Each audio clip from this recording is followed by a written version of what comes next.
Hello, welcome to West Anime Sims. My name is Kelvin, and how are you doing? We are back with Around the World with the Sims 2 speed build. This time we're traveling to Spain, and I'm going to build a Spanish hacienda. Now, this build is definitely a very foreign build for me, so I looked up how a hacienda should look like, what a hacienda actually means. So, for starters, a hacienda is actually an estate, kind of a house that is situated in plantations or mines or factories, and usually it is a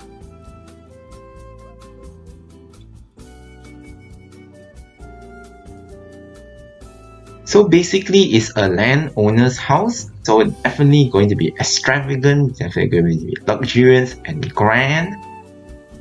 Haciendas actually exist all around former Spanish colonies, like Argentina, Bolivia, Chile, Colombia, Guatemala, El Salvador, Mexico, and Peru, just to name a few. And I'm going to look at how Spanish style looks like.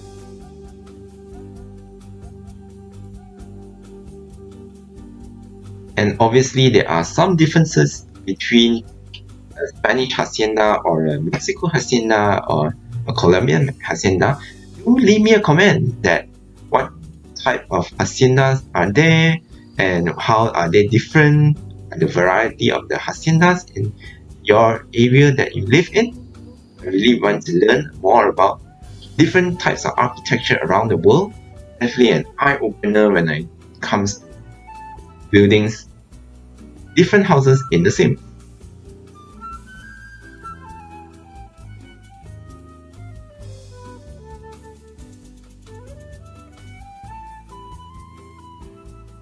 So I start off, see here, with a foundation layout, and I build up all the walls in place, and basically as a U-shaped house with some bunk belts here and there to make it a little bit different.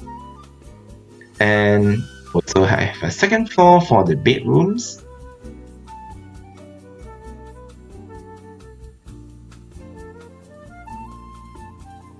And I'm going to add the third floor for a tower-like architectural feature.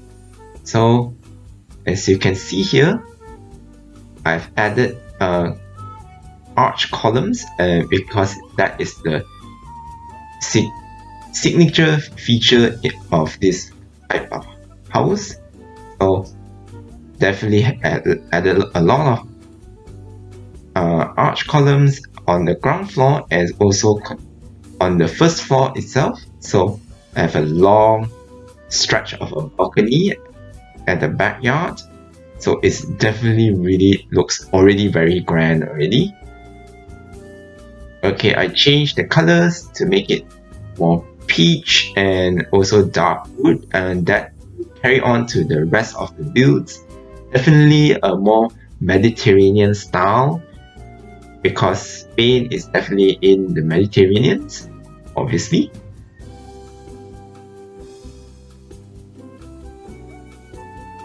And downstairs, if you notice, I have put an arch before a front door. So it's definitely, I have heavily used. Then I plan out the layouts. So the ground floor will be living room, kitchen and dining, as well as a study. I also put in one bedroom downstairs. Upstairs is another bedroom, bathroom, and also a master's bedroom. I do struggle with the style of this concept because I wanted to build something Spanish a long time ago, but I put it off quite a long time because I thought I need more research, I need more time to look through references, Google search it as much as possible.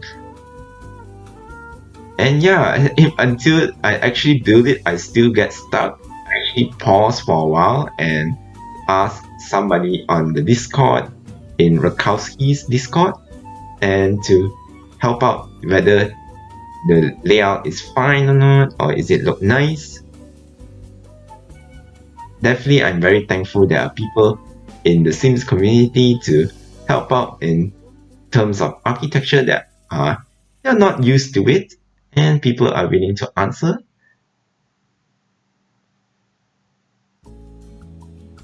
So in terms of floor tiles and wallpapers, definitely keep it more on the earth tone side. And for floors, they use a lot of stone tiles, a lot of wood as well, especially on the study, and only the bedrooms are in carpets. Definitely call back to a lot of terracotta to it.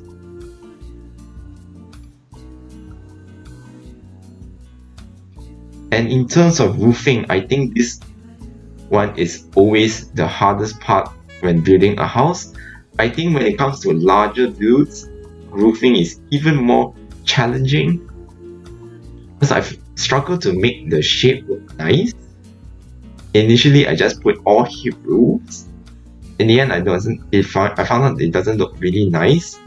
So at the side where the kitchen and dining are going to be, I put a half hip roof to extend attached to the main part of the house. And there are a lot of mistakes here and there. I have to change the sizing in a lot of the parts of the house throughout the speed build that I actually conveniently cut it off because I don't think you're gonna like me seeing all the tearing down and build it up again kind of a thing. The second most challenging part of the house is actually the trellis and the pergola. I've done the pergola in the French townhouse before, and boy, that was a struggle to make it look nice, but it turned out pretty nice in the end. And I put a trellis at the back that connects to the kitchen and leads to the backyard, and also a pergola-like structure for the car parking space. So if you're not so sure how to do it, basically you have to just put floor tiles, extend across the walls. You might need to use columns to support your floor tiles, and then draw lines of low fences to create a grid-like structure, and then you remove the floor tiles, and voila, a trellis and also a pergola. Definitely in The Sims 2, it is not very perfect. The pergola actually floats in the middle between the column and the roof, so definitely you need to cover it up with some decor items or some lights or something to avoid the graphical glitch. Or you can choose to ignore it, but it's fine. Doesn't really affect the game at all. Now, in terms of the latest developments of Best Enemy Sims, I am so happy that we actually passed 400 subscribers last week. Thank you so much for everyone who subscribed to this channel and support what I'm doing. I really can't thank you enough that you guys actually like what I'm doing. Hopefully before the year ends, I will reach 500 subscribers, so keep enjoying my content. I'm going to focus on Sims 1, 2 and 3, and hopefully more and more people will enjoy the goodness of retro simming. Now at this point on, I made some structural changes to the house. I removed one of the rooms upstairs and I put in a balcony to make it look a little bit more nicer. And also I add in the columns and some make it a nice architectural frame in front of the house to make the architectural feature a bit consistent. So in the inside, I will keep the Mediterranean feel the same all throughout the house, with more orange, brown as the focus of the theme, and also a little bit pop of blue here and there, especially for the teenage bedroom. I kind of give it the teenage bedroom a bit of an athletic, sporty kind of a teenager. And on the upstairs, I give it a full-on girly girl, feminine type bedroom, kids bedroom for two. And I actually did a really fancy looking carpet structure, carpet pattern. So using Ctrl F, the trusty Ctrl F, to make a customized design. By the way, if you want to learn any of the customized design, I will plan up a new series or tutorial of ideas how to use the floor tiles. I have one already posted up. You can watch that one too. And by the way, has anyone tried out the building tutorials that I posted up recently in the past few weeks? If you have, do give me a comment. How do you think? Do you like the ideas? Do you think there are things they need to improve on? Or there are new ideas that you want to share? Do leave me all these in the comments. I really want to know how it works. And by the way, all these tutorials I mentioned, they are not only useful in The Sims 2, even though I use The Sims 2 as an example. Actually, in The Sims 3, you can do the same things as well. And in some cases, in The Sims 4 as well. So give it a try on other Sims versions and let me know whether it works or not. And so far, I've done a lot of countries around the world in The Sims 2. And I have a long list of builds I want to try out. And definitely it's getting more and more harder because the items are getting more and more obscure in The Sims 2. Getting harder and harder to find that are more visible in The Sims 2 items catalog. So yeah, but I'm going to take it as a challenge. I'm feeling very excited to research, to discover more architecture styles that could be possible in The Sims 2. So I'm pretty excited to do that.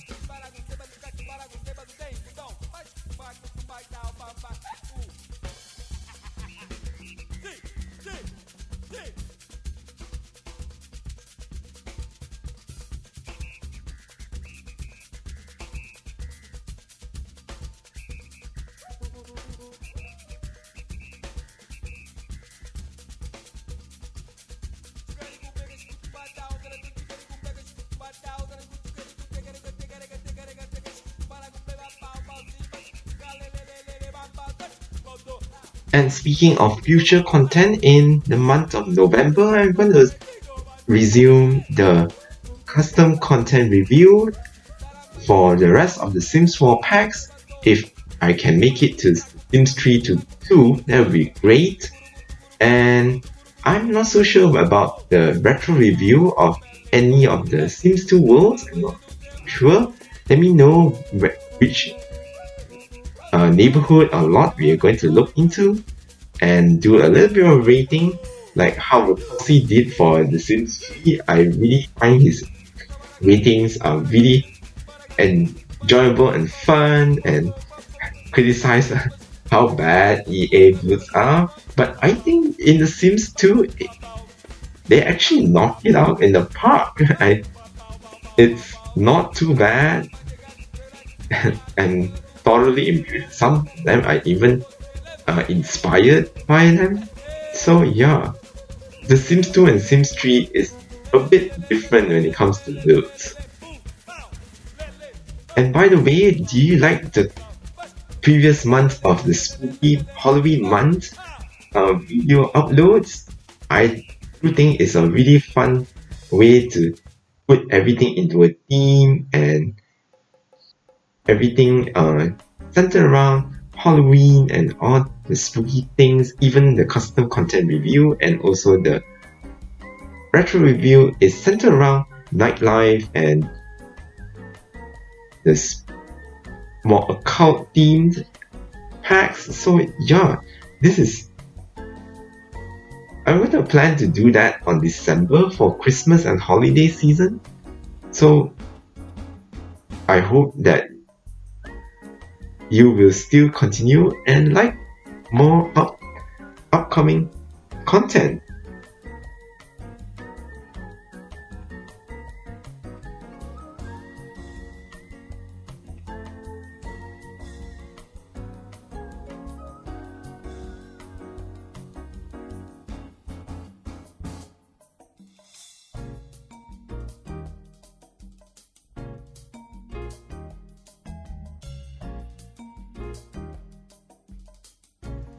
Oh yeah, one more thing. Has anyone pay attention to the Sims Summit or you actually watch the stream?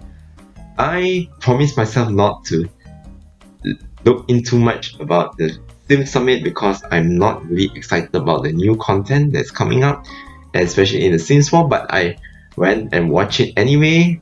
Boy, there's a lot of things could be said, but all of them could be done in email or a newsletter to me because a lot of them are pretty much fluff. And the important things they show are the upcoming expansion packs for the Sims 4 and some mobile games that I'm not really interested in, and definitely the new updates about the Sims 4 being free. If you're still interested in getting the Sims 4, now it's free, but do take note, if you want more stuff, you still need to buy the packs to make your game a little bit more enjoyable, hopefully. And also the part that is a lot of people are excited about is the babies in The Sims 4. Actually, it is an infant new life stage in update the babies. So yeah, that's weird. But after 8 years now only they get. And also the new upcoming Sims version, which is Project Renee. It's only code name.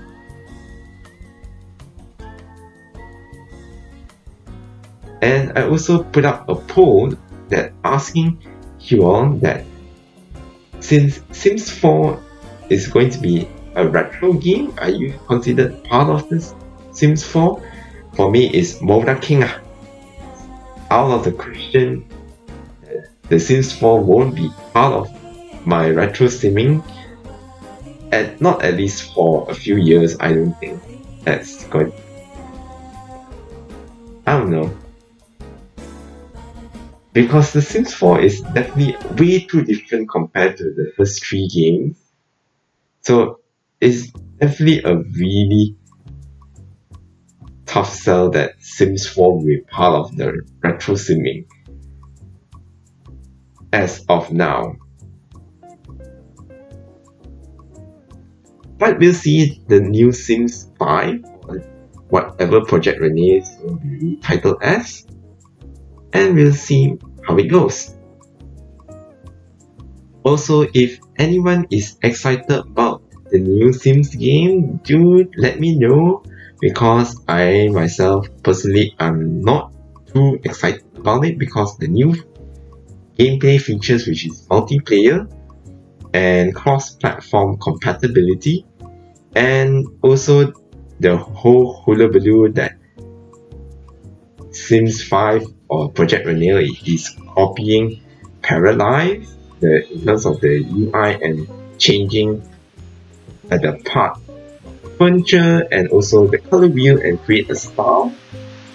I personally don't think 5 is actually paralyzed, but the similarities is really too hard to ignore But I really feel that Sims 5 really needs something very revolutionary to step it up because so far it is not really impressive.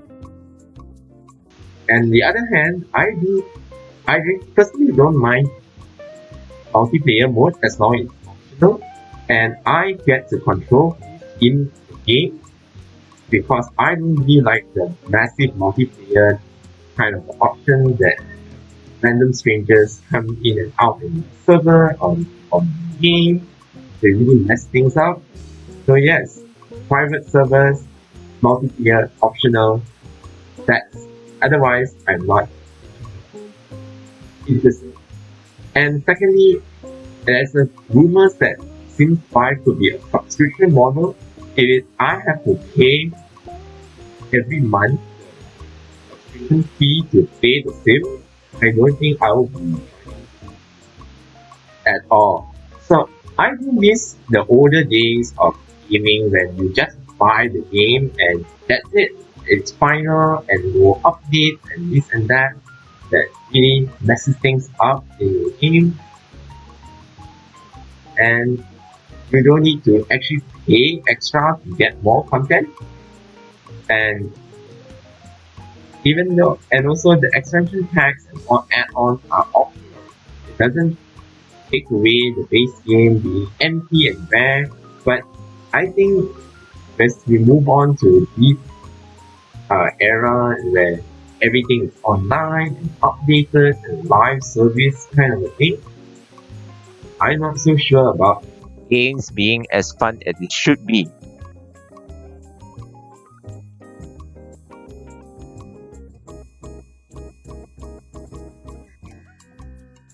Now, in terms of lighting, it's pretty fairly straightforward. Um, Aside from the outside, I want to do a little bit different by using move objects on and try to put the wall lights on the column, but it ended up floating instead of sticking at the column, so I decided to ditch that idea. So along the corridors and the balconies, so to have some lights going along, I really like how it turns out at night, especially with the swimming pool at the back. And by the way, I actually rarely use swimming pool tools nowadays. I think I only use it since in the first few builds, like building every house the same in every Sims game, and also only one build, I think in the 70s house build that used a swimming pool. Other than that, I don't use swimming pool that often, mainly because I don't think I do a lot of single family houses that are big enough for swimming pools.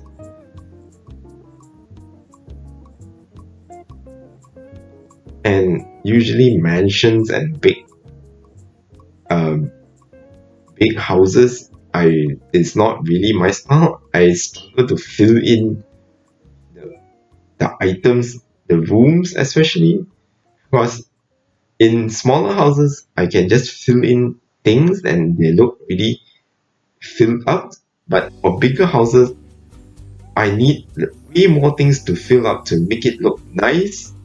Otherwise, it will look very bare and it look really empty. And honestly, really open spaces with very few furniture doesn't look right in decorating. So yeah. So yes, I find smaller houses or medium-sized houses easier to build and decorate. But any bigger houses, especially apartments, there are a lot of things to put into to make it look nice. And then you have to consider the individual houses and also the common areas. Now in terms of landscaping, I've tried to put in a little bit more palm trees and some potted plants all around the backyard. I've fenced it up with a stone fence around the swimming pool, definitely use way more palm trees. It's odd that because in the pictures I've seen, there are way lot more palm trees around Hacienda, so definitely I just going to use palm trees more often compared to the usual birch trees. I don't think pine is suitable either.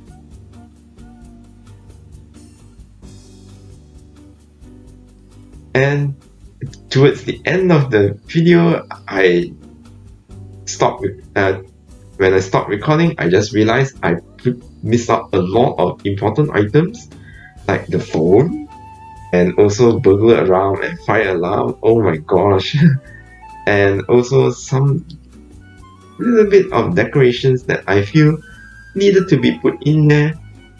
So not to worry, the final version will be included all these items, so you won't need to worry that this house is not functional.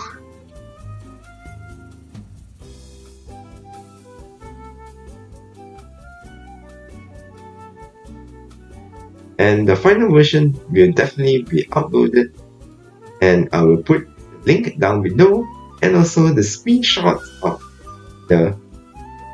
this Spanish Hacienda will be up in my socials, Instagram and Tumblr page.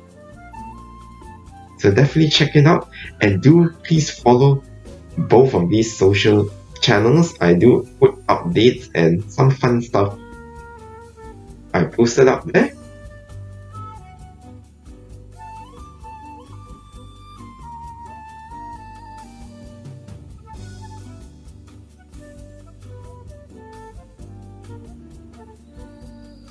And okay, and I think we are reaching to the end of my speed build. What do you think about this house? Please leave me a comment, and don't forget to like, share and subscribe to West Enemy Sims for more updates on retro Sims content. Thank you for watching, and I'll see you in the next video. Bye bye!